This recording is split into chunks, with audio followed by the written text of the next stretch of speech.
have to say, having spent most of my career with 4 or 5 different utilities, I come down very optimistic about the potential for utilities to not only thrive, but to also evolve into a more exciting kind of a company. We were talking at lunch. One of the fellows at lunch said, "So, how do you attract people into a utility today in this uncertain world where we're not sure where they're going, what the financial health is going to be, and so forth?"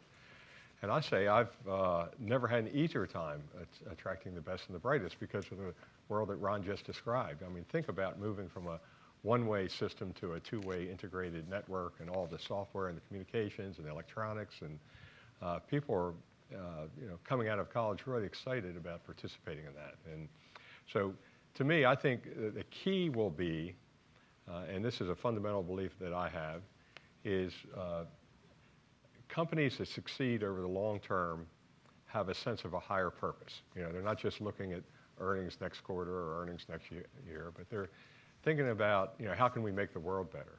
And that's sort of been the legacy of utilities for over 125 years. Always looking for ways to improve the life of our customers, always looking for ways to improve the community, the economic development, the environment, even the low-income challenges that communities have. So if utilities keep a focus on that as we go into this new world, then I think they're going to succeed. Obviously, they're going to have to change the way they approach the marketplace.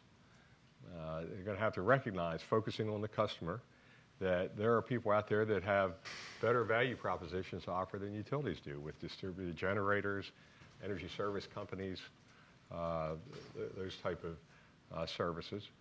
But on the other hand, there are customers that really want to get those services from their local utility. They trust the brand, they trust the reliability. So it's not really an either-or situation, but utilities have to be much more inclusive in how they approach the business. The other thing that I think is interesting is there are going to be lots of opportunities for utilities to provide services that maybe they uniquely are going to be able to provide.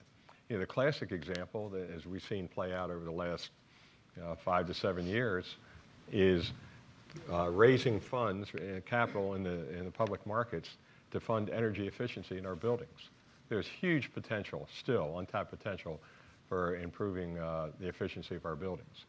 In fact, I was hearing the other day from someone at the NRDC. They did a study in a city that said two buildings side by side that look exactly alike, have the same use. One uses 2 to 3 times the power that the other does. And if you look at all the avoided costs, avoided generation costs, the environmental benefits, and so forth, energy efficiency should really be our first fuel of choice. And utilities are uniquely positioned to help advance that, raise capital, and earn a return on that capital.